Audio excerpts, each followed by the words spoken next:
السلام عليكم ورحمة الله وبركاته. النهارده جيت لكم بفيديو جديد. عامله لكم النهارده فراخ بالاكياس الحراري والخضروات. طبعا هبدأ معاكم بتتبيلة الفراخ الأول. هنا عندي حبتين كبار من الفلفل الحلو،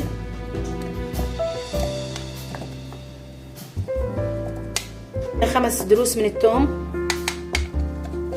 بصلتين متقطعين،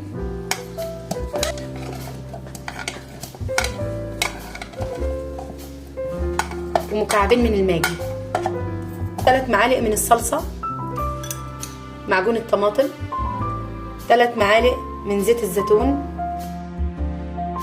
3 معالق من دبس الرمان، 3 معالق من الخل، معلقة كبيرة وشوية من الملح.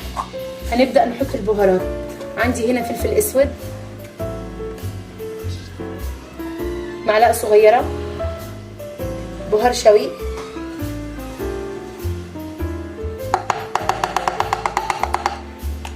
بهار شاورما، طبعا اي حاجة من البهارات اللي عندكم حطوها، بابريكا، دي بودرة الثوم، بودرة البصل، بهار مندي،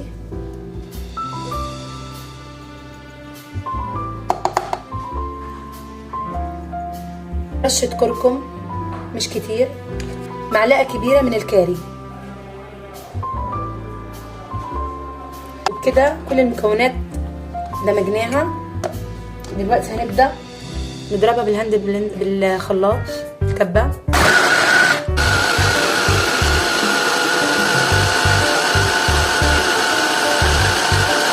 اهي الخلطة اللي عملتها، نعمتها كده بالشكل ده. هبدأ اجيب فرخة اتبلها. هوريكم ازاي التتبيله تبقى. هفتح الجلد كده عشان ينزل يخش تحت الجلد كده، وهبدأ ادعك الفراخ، اخليها تتغلغل كلها بالتتبيله من جوه ومن بره.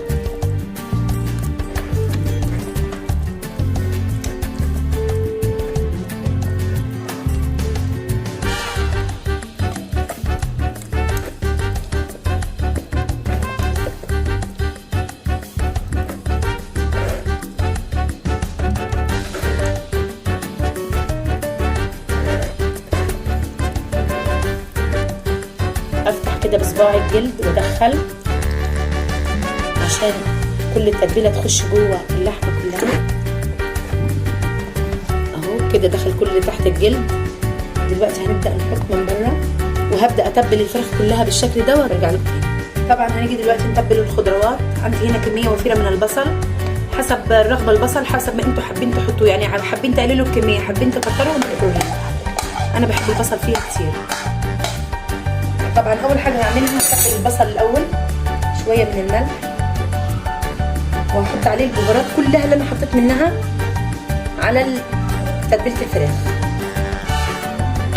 نفس البهارات.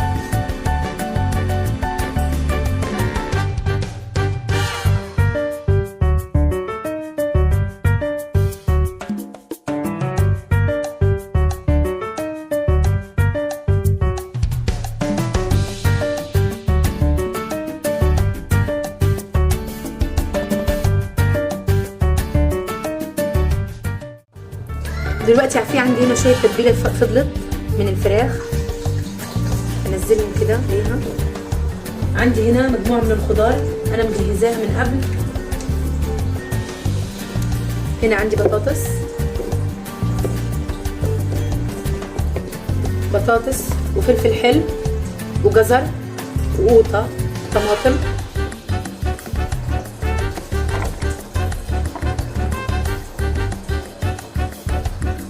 دلوقتي هبدأ احشي الفراخ من جوه من جميع الجهات.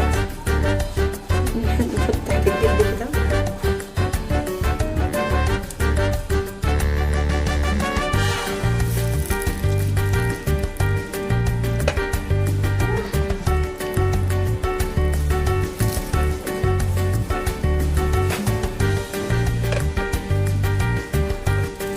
دلوقتي حطيت شويه خضار في الكيس الحراري،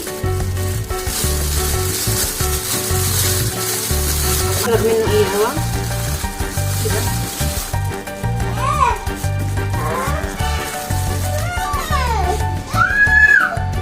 لازم اخرم الكيس خرمين عشان انفس للهواء كده اهو، وهحطهم على درجة حرارة متوسطة لمدة ساعة ونص، وبعدين هوريكم الشكل بعد ما يطلع. وده كان الشكل النهائي للفراخ في الورق الحراري.